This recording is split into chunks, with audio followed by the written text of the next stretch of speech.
And just because this guy might be the best against this guy, and just because this guy might be this guy, doesn't mean a low-ranked guy can't beat him. Or like, you don't understand, man. Every single person you fight, it's different. You have to fight different. You got to do everything different. Every dog has a day. Yeah, every dog has a day. I don't give a fuck about rankings. I just know if you're in our level in the UFC, you're one of the best in the world. And these guys are all great, and anyone can beat anyone any given night. That's why you have to prepare accordingly. I never underestimate anyone. I was even thinking about Bisping versus Rockhold. When Bisping finally beat him, took the fight on like 1.5 weeks notice or something, 2 weeks notice, and goes in there and shocks the world. That's a possible reality. My job is to make sure it's not in this reality. That's in another parallel universe, another timeline. So like, yeah, I'm very aware of the dangers that he brings. I'm just taking this very seriously.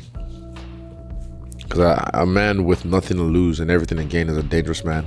Coming into this one against Strickland, he is not underestimating anything, and he even quoted my fight against Luke Rockhold. He said, listen, Bisping came in after already losing to Rockhold, took the fight on like 1.5 weeks, 2 weeks notice, something like that, and what happened? He knocked him out cold, because this is mixed martial arts, and that is what can happen. So I need to embrace my inner Kelvin Gastelum, my inner special needs self. Kelvin's like a pit bull. I'll say my inner pit bull. And I need to fight like Kelvin.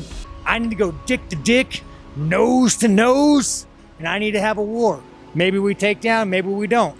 If Sean could take Israel Adesanya down, this could be a really interesting fight, because Sean, I've trained with him myself. He's got tremendous cardio. He can go all day, and he has a very economical style to go a long time, to go the distance, because he uses a lot of jabs. He looks for openings and only really exerts himself when he sees the openings. But he's got tremendous grappling. I've trained with him. His ground game is very, very good, very dangerous. Has a very underrated ground game, brilliant sweeps, and obviously very good submissions.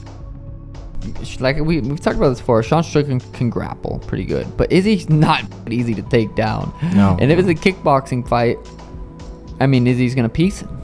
Yeah, I agree. So that's kind of how I see that fight playing out. But you never fucking know in this sport, dude. Yeah. But Izzy shows up focused, and he always, you know, he's very smart. He knows what the fuck he's doing.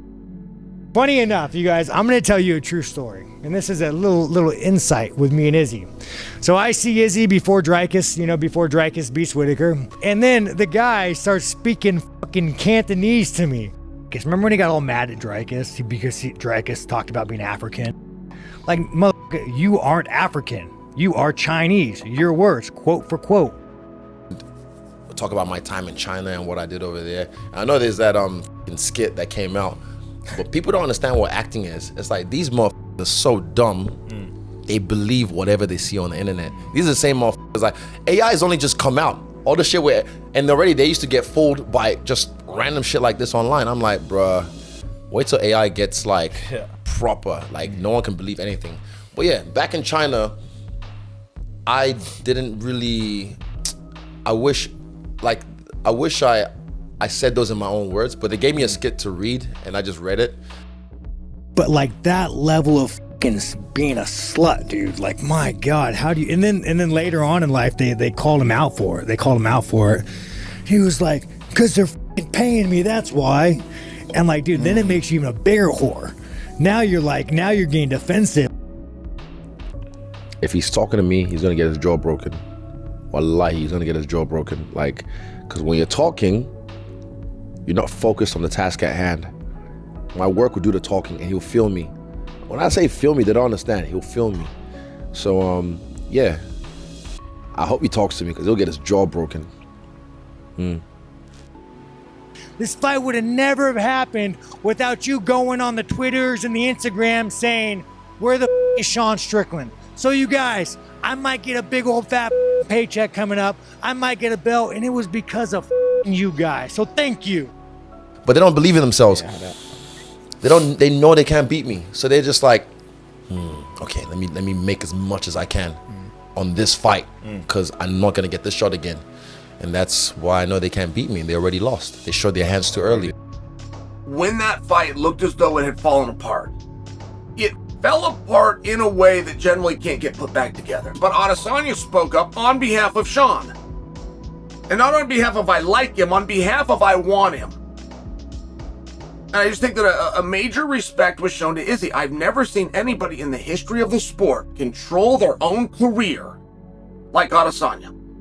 There are sentiments that, the champ picks who he wants and stuff, especially considering the situation that he's beaten most of us at the top of the division. It'll be good for Sean Strickland. I know he's wanted it for a good little while, and I know that Izzy has wanted to fight him for a good little while. It'll be good entertainment, television, if you will. I think that the UFC and the middleweight division in general are in a bit of a bind in that they need competition for Israel Adesanya, who is one of the best fighters to ever compete inside the UFC's octagon. That's the issue. And I think that from a skill perspective, if I'm being honest, I don't think Strickland has a whole lot to offer someone like Adesanya. Adesanya is an absolute menace. He is so skilled and so good and so long for that division that it's going to be difficult for anybody to go out there and give him a good run. Izzy's so precise. He's just right. He's right where he puts you right where he wants you. Right when his fist meets your face. That's where I thought you were going to be. Bat. There you go, bitch. Take that. Bat. There you go. Take that. That's what he does. It's fucking very impressive to watch, man. It's very impressive to watch. Stylistically, it's a good matchup for Izzy because they really want that Du Plessis fight to happen. Strickland styles make fights, and Strickland doesn't really like to get hit with big kicks, and Izzy has cardio. The last guy he fought didn't have any, obviously, so it's like with Strickland versus Izzy, it's like Strickland likes to do the man dance, but I don't think he has enough dance moves to dance with Israel Adesanya, you know what I mean? So I think Izzy picks him apart. I just think Sean has the potential to challenge for a world title, maybe and possibly become a champion.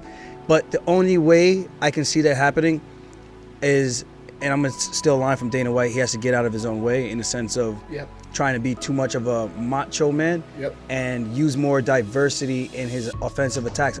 I certainly think he checks a lot of boxes. The only knock against, and it's been echoed by Luke Thomas and other people, is that if Sean Strickland fought Israel Adesanya 100 times, maybe Strickland wins a few, but for the most part, people feel like they know how that matchup is going to go. Because of the X factor of Sean Strickland being an absolute psychopath. I think DDP is great, but he would have to beat Izzy in a technical matchup. The way you beat Izzy is by being a crazy psychopath like Sean Strickland. He's crazy. That's the X factor. But again, so am I. But yeah. So I don't take this lightly. Like, you guys have seen me. You see I've been working. I'm not underestimating this guy, but at the same time, I'm not overestimating him. And I want to make this look easy. I'm going to make this look easy. Because of the work that we're doing right now. And the way I'm working right now, I just know. I'm trying to represent for America. I'm trying to represent for Australia. Because I'll tell you what, Australians, I am more Australian than fucking Izzy. Izzy is a Chinese man. I ride motorcycles. I sail boats. I like sex with hot women. I carry guns on me. I carry knives. I consider myself an honorary Australian. So Sean Strickland, we'll see. All I can tell you based upon my knowledge of the Aussies as a fan base, they would be absolutely thrilled to have Sean Strickland descend upon Sydney with everything that he brings to the table. Like, be goddamn rock star over there, get him a rental motorcycle and Sean Strickland will take over. So for me, the motivation, to be honest, is just taking his head. Just another guy to style against, and being in Sydney, 6 of us on the card, half the card is CKB. So I have to close the show in a spectacular way. And I will. 1 + 1 is 2. I'm gonna knock him out.